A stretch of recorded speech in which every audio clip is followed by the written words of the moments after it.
ಸಮನ್ವಯ ಸಮಿತಿ ಕನ್ನಡವೇ ಸತ್ಯ ಪ್ರತಿಷ್ಠಾನ ಗದ್ಯ ಬರೆಹದ ಮಿಂಚುಗೊಂಚಲು ಯೂಟ್ಯೂಬ್ ಪ್ರಸಾರ ಮಾಲೆ ಲೇಖನ ವಾಚನ ಅಭಿಯಾನ ಲೇಖನ ಅಮೆಜಾನ್ ಕಾಡಿನಲ್ಲಿ ತಾಯಿ ಮಗನ ಪುನರ್ಮಿಲನ ಲೇಖಕಿ ಮತ್ತು ಧ್ವನಿ ಪ್ರಸ್ತುತಿ ಶ್ರೀಮತಿ ನಾಗರತ್ನ ಚಂದ್ರಶೇಖರ ವಿಡಿಯೋ ಸಂಕಲನ ಗುರುಪ್ರಸಾದ್ ಹಾಲ್ಕುರಿಕೆ. ನಾಗರಿಕ ಜಗತ್ತಿನಿಂದ ದೂರವಾದ ದಟ್ಟವಾದ ಮಳೆಕಾಡಿನ ಅಮೆಜಾನ್ ಬುಡಕಟ್ಟಿನ ತರುಣಿಯೊಬ್ಬಳು ಆಕಸ್ಮಿಕವಾಗಿ ಒದಗಿದ ಅವಕಾಶದಿಂದಾಗಿ ಅಮೆರಿಕಾದ ಕೆನಿತ್ ಗುಡ್ ಎಂಬ ಸಂಶೋಧನಾ ವಿದ್ಯಾರ್ಥಿಯ ಹೆಂಡತಿಯಾಗಿ 3 ಮಕ್ಕಳ ತಾಯಿಯಾಗಿ ಮತ್ತೆ ಅಮೆಜಾನ್ ಕಾಡಿನ ತನ್ನದೇ ಲೋಕಕ್ಕೆ ಹಿಂತಿರುಗಿದ ಕಥೆಯಿದು. 20 ವರ್ಷಗಳ ನಂತರ ಮೊದಲ ಮಗ ಡೇವಿಡ್ ತನ್ನ ತಾಯಿಯನ್ನು ಹುಡುಕಿಕೊಂಡು ಹೊರಡುತ್ತಾನೆ. ತಾಯಿ ಮಗನ ಪುನರ್ಮಿಲನದ ಒಂದು ಹೃದಯಸ್ಪರ್ಶಿ ಚಿತ್ರವನ್ನು ಡೇವಿಡ್ ಬಿಬಿಸಿಯ ವರ್ಲ್ಡ್ ಸೀರೀಸ್ಗೆ ನೀಡಿದ ಸಂದರ್ಶನದಲ್ಲಿ ಬಿಚ್ಚಿಟ್ಟ ಸಂಗತಿಗಳ ಸಾರಾಂಶ ಈ ಕಥೆಯ ರೂಪದಲ್ಲಿದೆ. ಚದುರಿದ ಚಿತ್ತಾರಗಳು ನಾಗರತ್ನ ಚಂದ್ರಶೇಖರ್ ಅವರ ಕಥಾ ಸಂಕಲನದಿಂದ ಆರಿಸಿದ ಈ ಕತೆ ಅಮೆಜಾನ್ ಕಾಡಿನಲ್ಲಿ ತಾಯಿ ಮಗನ ಪುನರ್ಮಿಲನ. ಧ್ವನಿ ಪ್ರಸ್ತುತಿ ನಾಗರತ್ನ ಚಂದ್ರಶೇಖರ್. ಅಮೆಜಾನ್ ಕಾಡಿನಲ್ಲಿ ತಾಯಿ ಮಗನ ಪುನರ್ಮಿಲನ ಇದೊಂದು ಸಂದರ್ಶನ ಆಧರಿಸಿದ ನಿಜ ಜೀವನದ ಒಂದು ಭಾಗ. ಜುಲೈ 2011ರಲ್ಲಿ ಅದೊಂದು ಸಾಹಸಮಯ ಅಸಾಧಾರಣ ಪ್ರಯಾಣವಾಗಿತ್ತು. ಓರಿನೋಕೋ ನದಿಯ ಗುಂಟ 3 ದಿನಗಳ ಅವಿರತ ಪ್ರಯಾಣದಿಂದ ಬಳಲಿಕೆ ಬಾಯಾರಿಕೆಯಿಂದ ಡೇವಿಡ್ ನಿತ್ರಾಣನಾಗಿದ್ದ. ಪೂರ್ವ ಪೆನ್ಸಿಲ್ವೇನಿಯಾದ ಪಾರ್ಕುಗಳು ಹಸಿರು ಹುಲ್ಲನ್ನಷ್ಟೇ ಕಂಡಿದ್ದ ಅವನೀಗ ಭಯಾನಕ ಕ್ರಿಮಿಕೀಟಗಳ ಮಧ್ಯೆ ದೈತ್ಯ ಗಿಡಗಳನ್ನು ವೀಕ್ಷಿಸುತ್ತಾ ಇಂತಹ ಕಾಡಿನಲ್ಲಿ ವಾಸಿಸುತ್ತಿರುವ ತಾಯಿ ಯಾರಿಮಾಳನ್ನು 20 ವರ್ಷಗಳ ನಂತರ ನೋಡಲು ಹೋಗುತ್ತಿದ್ದ. ಡೇವಿಡ್ನ ಮಾರ್ಗದರ್ಶಿ ಜಸಿಂಟೋ ಬಿರುಮಳೆಯಲ್ಲೇ ದೋಣಿಯನ್ನು ನಡೆಸುತ್ತಾ ಕೊನೆಗೊಮ್ಮೆ ಯಾನೋಮಾಮಿ ಕಾಡು ಜನರಿದ್ದ ನದಿ ತೀರಕ್ಕೆ ಮೋಟಾರ್ ಬೋಟನ್ನು ತಂದು ನಿಲ್ಲಿಸಿದ. ತೀರದಲ್ಲಿ ಇವರ ಆಗಮನದ ನಿರೀಕ್ಷೆಯಲ್ಲಿದ್ದ ಹಸುಪ್ರವೇಟೇರಿ ಗ್ರಾಮದ ಜನ ಹರ್ಷೋದ್ಗಾರದಿಂದ ಡೇವಿಡ್ನನ್ನು ಬರಮಾಡಿಕೊಂಡರು. ಯಾನೋಮಾಮಿ ಕಾಡು ಭಾಷೆಯಲ್ಲಿ ಮಾತನಾಡುತ್ತಾ ಇವನ ಕಿವಿ ಕೂದಲು ಮೂಗನ್ನು ಮುಟ್ಟಿ ಮುಟ್ಟಿ ನೋಡುತ್ತಿದ್ದರು. ನಾಗರಿಕ ಉಡುಪಿನ ಮನುಷ್ಯ ಅವರಿಗೆ ಅಪರಿಚಿತನಲ್ಲದಿದ್ದರೂ ಅಪರೂಪವೇ ಆಗಿದ್ದವರು. ಅಮೆರಿಕನ್ನರ ನಡುವೆ 5 ಅಡಿ 5 ಇಂಚು ಎತ್ತರದ ಡೇವಿಡ್ ಕುಳ್ಳನೆನಿಸಿದರೂ ಪ್ರಪಂಚದ ಅತೀ ಕುಳ್ಳ ಜನಾಂಗದವರೆನಿಸಿದ್ದ ಯಾಸೋಮಾಮಿಗಳ ನಡುವೆ ಡೇವಿಡ್ ದೈತ್ಯನಂದೇ ಕಾಣುತ್ತಿದ್ದ. ಈ ಹಿಂದೆ ಚರ್ಚಿನ ಮಿಷನರಿಗಳು, ವೈದ್ಯರು, ಸಂಶೋಧಕರನ್ನು ಮಾತ್ರ ನೋಡಿದ್ದ ಅವರಿಗೆ ಡೇವಿಡ್ನ ಭೇಟಿ ಬೇರೆಯದೇ ಕಾರಣಕ್ಕೆ ವಿಶೇಷವಾಗಿತ್ತು. ಡೇವಿಡ್ ಅಮೆರಿಕಾದಲ್ಲೇ ಹುಟ್ಟಿ ಬೆಳೆದಿದ್ದರೂ ಅವನ ಮೂಲ ಇಲ್ಲಿಯದಾಗಿತ್ತು. ಅವನ ಹೆತ್ತಮ್ಮ ಹುಟ್ಟಿ ಬೆಳೆದು ಕೊನೆಗೆ ನಾಗರಿಕ ಬದುಕನ್ನು ತಿರಸ್ಕರಿಸಿ ವಾಪಸ್ಸು ತನ್ನ ಬಂಧುಗಳೊಡನೆ ಜೀವಿಸಲು ಮರಳಿ ಬಂದ ಸ್ಥಳ ಅದಾಗಿತ್ತು. 60,000 ಚದುರ ಮೈಲಿ ವಿಸ್ತೀರ್ಣದ ವೆನಿಜುಲಾ ಬ್ರೆಜಿಲ್ಗಳ ಸರಹದ್ದಿನಲ್ಲಿ ಹರಡಿದ್ದ ದಟ್ಟ ಮಳೆಕಾಡಿನಲ್ಲಿ ಯಾನೋಮಾಮಿ ಜನಾಂಗ ಸುಮಾರು 250 ಹಳ್ಳಿಗಳಲ್ಲಿ ಹರಡಿ ಹಂಚಿಹೋಗಿದ್ದರು. ಸುಮಾರು ಇಸವಿ 1595 ಮತ್ತು 1610ರಲ್ಲಿ ಎಲ್ ಡೊರಾಡೋವನ್ನು ಹುಡುಕುತ್ತಾ ಬಂದಿದ್ದ ಇಂಗ್ಲಿಷ್ ಸಾಹಸಿ ಸರ್ ವಾಲ್ಟರ್ ರೆಲಿಗ್ ಇದೇ ಓರಿನೋಕೋ ನದಿಯ ಮೇಲೆ ಪ್ರಯಾಣಿಸಿದ್ದ. 20ನೇ ಶತಮಾನದ ವೇಳೆಗೆ ಈ ಕಾಡು ಜನಾಂಗ ಹೊರಜಗತ್ತಿನ ಸಂಪರ್ಕಕ್ಕೆ ಬಂದಿದ್ದರೂ ತಮ್ಮ ಸ್ವಂತಿಕೆಯನ್ನು ಸಂಪ್ರದಾಯಗಳನ್ನು ಕಟ್ಟುನಿಟ್ಟಾಗಿ ಪಾಲಿಸಿಕೊಂಡು ಬರುತ್ತಿದ್ದರು. 1968ರಲ್ಲಿ ಅಮೆರಿಕದ ಪ್ರಾಚ್ಯ ಇತಿಹಾಸಕಾರ ನೆಪೋಲಿಯನ್ ಚಾಗ್ನಾನ್ ಯಾನೋಮಾಮಿ ಜನಾಂಗದ ಜೀವನವನ್ನು ಕುರಿತಂತೆ ಅಧಿಕೃತ ಮಾಹಿತಿ ಇರುವ ಪುಸ್ತಕವೊಂದನ್ನು ಪ್ರಕಟಿಸಿದ್ದ ಕೂಡ. ಸಾಮೂಹಿಕ ಅತ್ಯಾಚಾರ, ಕೊಲೆ, ನಿರಂತರ ಸಮರ ಇವರ ನಡುವೆ ಸಾಮಾನ್ಯವಾಗಿದ್ದವು. ಚಾಗ್ನಾನ್ ವಿದ್ಯಾರ್ಥಿಯಾಗಿದ್ದ ಡೇವಿಡ್ನ ತಂದೆ ಕೆನಿತ್ ಗುಡ್ ಕೂಡ ಸಂಶೋಧನೆಯ ನಿಮಿತ್ತ 1975ರಲ್ಲಿ ಇದೇ ಅಮೆಜಾನ್ ಕಾಡಿಗೆ ಪ್ರಪ್ರಥಮ ಬಾರಿ ಪ್ರಯಾಣಿಸಿದ್ದ.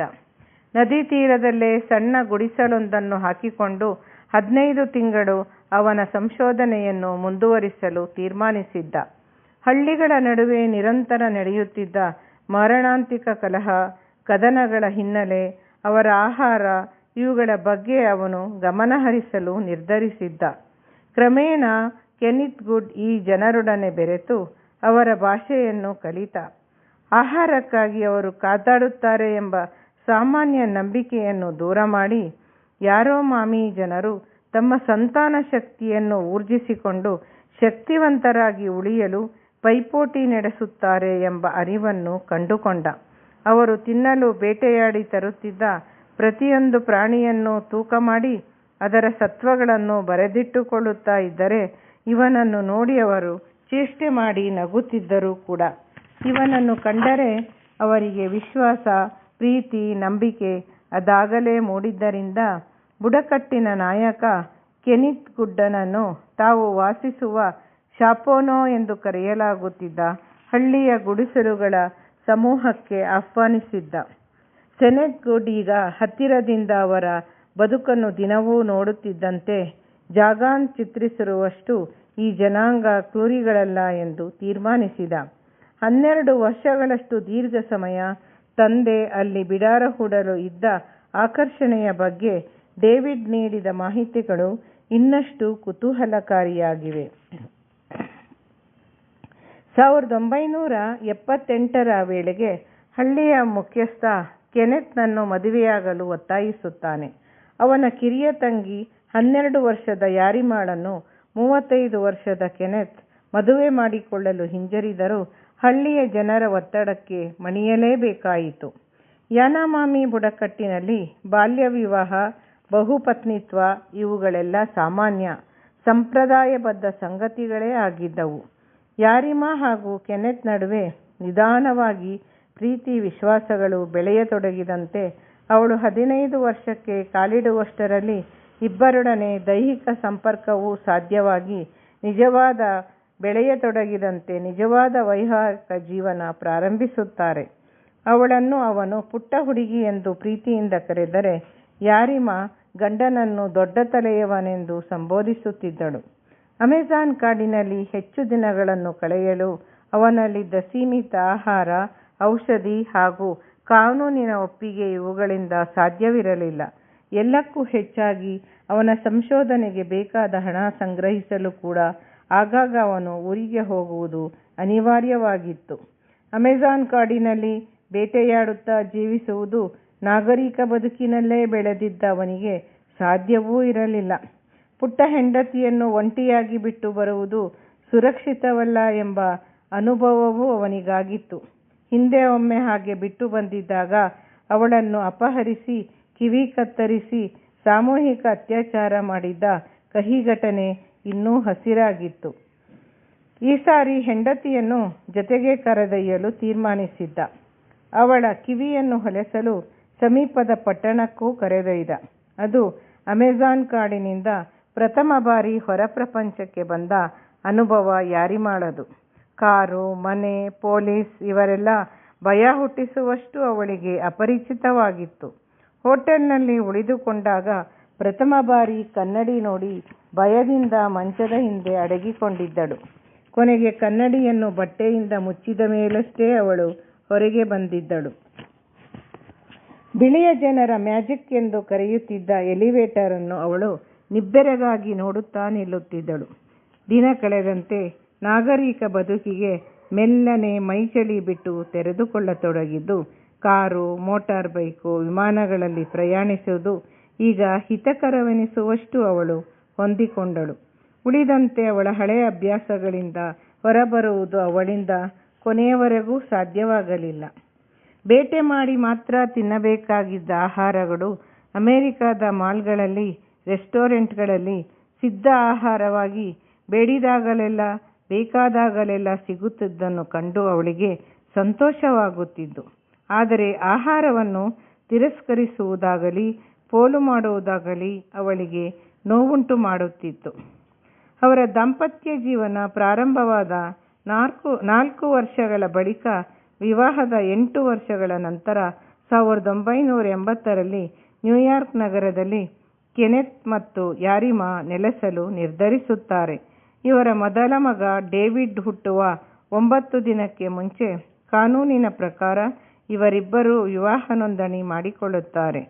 ಅವರ ಎರಡನೆಯ ಮಗು ವೆನಿಸಾ ಅವರ ಅಮೆಜಾನ್ ಮರುಭೇಟಿಯಲ್ಲಿ ಹುಟ್ಟಿದರೆ 3 ವರ್ಷದ ನಂತರ ಮೂರನೇ ಮಗು ಡೇವಿಯಲ್ ಜನಿಸುತ್ತಾನೆ. 3 ಮಕ್ಕಳ ತಾಯಿಯಾದರೂ ಯಾರಿಮಾಳಿಗೆ ಮುಚ್ಚಿದ ಬಾಗಿಲೊಳಗೆ ತನ್ನವರೆನ್ನುವವರು ಯಾರಿಲ್ಲದೆ ಏಕಾಂಗಿತನ ಕಾಡತೊಡಗುತ್ತದೆ. ಭಾಷೆಯ ಸಮಸ್ಯೆಯಿಂದಾಗಿ ಗಂಡ ಕಚೇರಿಗೆ ತೆರಳಿದ ಮೇಲೆ ಶಾಪಿಂಗ್ ಮಾಲುಗಳಿಗೆ ಹೋದರೂ ಅಲ್ಲಿ ವ್ಯವಹರಿಸುವುದು ಕಷ್ಟಕರವೆನಿಸತೊಡಗುತ್ತದೆ. ಆಗಾಗ ಗಂಡ ಅಲ್ಲಿದ್ದಾಗ ತೆಗೆದಿದ್ದ ವಿಡಿಯೋ, ಆಡಿಯೋ ಚಿತ್ರಗಳನ್ನು, ಸಂಭಾಷಣೆಗಳನ್ನು ಕೇಳುತ್ತಾ ನೋಡುತ್ತಾ ತನ್ನ ಜನಾಂಗದವರಿಂದ ದೂರಾದ ಖಿನ್ನತೆಯಿಂದ ಬಳಲತೊಡಗುತ್ತಾಳೆ. ಅದಾಗಲೇ ಮಾಧ್ಯಮಗಳ ಮೂಲಕ ಇವರಿಬ್ಬರ ಪ್ರೇಮಕತೆ ಜನಜನಿತವಾಗಿದ್ದು 1992ರ ನ್ಯಾಷನಲ್ ಜಿಯೋಗ್ರಫಿ ಕಾರ್ಯಕ್ರಮದಲ್ಲೂ ಇವರ ಅಮೆಜಾನ್ ಮರುಭೇಟಿಯ ಸಂದರ್ಭದ ಪೂರ್ಣ ಚಿತ್ರಣ ಪ್ರಸಾರವಾಗಿತ್ತು. ಕೊನೆಗೆ ಯಾರಿಮಾಳನ್ನು ಕಾಡಿನಲ್ಲೇ ಬಿಟ್ಟು ಕೆನೆತ್ ಗುಡ್ ತನ್ನ 3 ಮಕ್ಕಳೊಡನೆ ಅಮೆರಿಕಾದಲ್ಲೇ ಉಳಿಯುವ ಸಂದರ್ಭ ಕೂಡ ಬೇಗನೆ ಬಂದಿತ್ತು. ಮುಂದಿನ ವರ್ಷಗಳಲ್ಲಿ ಯಾರಿಮಾಳಿಂದ ದೂರವಾದ 3 ಮಕ್ಕಳ ಬಾಲ್ಯ ವಿಭಿನ್ನ ದಾರಿಯಲ್ಲೇ ಸಾಗಿತೆನ್ನಬೇಕು. ತಾಯಿಯ ನೆನಪು ಕ್ರಮೇಣ ಅವರಿಂದ ಮಾಸತೊಡಗಿದ್ದರೂ ಹಿರಿಯವನಾದ ಡೇವಿಡ್ಡನಿಗೆ ಮಾತ್ರ ತಾಯಿಯ ಬಗ್ಗೆ ಒಂದು ಬಗೆಯ ಅಸಮಾಧಾನ, ಕೋಪಗಳು ಮನದ ಮೂಲೆಯಲ್ಲಿ ಉಳಿದುಕೊಂಡವು. ಯಾರಿಮಾಳ ಮಗನೆಂದು ಸಮಾಜದಲ್ಲಿ ವಿಚಿತ್ರ ದೃಷ್ಟಿಕೋನದಿಂದ ಇವನನ್ನು ನೋಡುತ್ತಿದ್ದ ಜನರ ಮಧ್ಯೆ ಅವನು ಬೆಳೆದು ಬಂದದ್ದು ಇನ್ನಷ್ಟು ಅವನ ಮನಸ್ಸಿನ ನೆಮ್ಮದಿ ಕದಡಿತು. ಡೇವಿಡ್ ತಾರುಣ್ಯಕ್ಕೆ ಕಾಲಿಡುವಷ್ಟರಲ್ಲಿ ಕುಡಿತವನ್ನು ಕಲಿತಿದ್ದ. 4 ವರ್ಷಗಳ ಸ್ನೇಹವಿದ್ದ ಗೆಳತಿಯಿಂದ ದೂರಾಗಿದ್ದ. ಕೊನೆಗೆ ಶಾಲೆಯಿಂದಲೂ ಹೊರದೂಡಲ್ಪಟ್ಟ ಡೇವಿಡ್ ಮನಸ್ಥಿತಿಯಲ್ಲಿ ಇದ್ದಕ್ಕಿದ್ದಂತೆ ಬದಲಾವಣೆಯಾಗುವ ಸಂದರ್ಭ ಅವನು 21 ವರ್ಷದ ಯುವಕನಾಗಿದ್ದಾಗ ಒದಗಿ ಬಂದಿತು. ನ್ಯಾಷನಲ್ ಜಿಯೋಗ್ರಫಿಯ ಹಳೆಯ ಕಾರ್ಯಕ್ರಮವೊಂದನ್ನು ಅವನು ವೀಕ್ಷಿಸುತ್ತಿದ್ದಾಗ ಅದರಲ್ಲಿ 5 ವರ್ಷದ ತಾನು ತಾಯಿಯ ಜೊತೆ ಮಾತಾಡುತ್ತಿದ್ದ ದೃಶ್ಯಗಳನ್ನು ನೋಡಿ ಅವಳ ಮಾತುಗಳನ್ನು ಕೇಳುತ್ತಾ ಹಳೆಯ ನೆನಪುಗಳ ಆಳಕ್ಕೆ ಇಳಿದಿದ್ದ. ಅವನ ಕಣ್ಣುಗಳು ಕಂಬನಿಯಿಂದ ತುಂಬಿಕೊಳ್ಳುತ್ತಿದ್ದವು.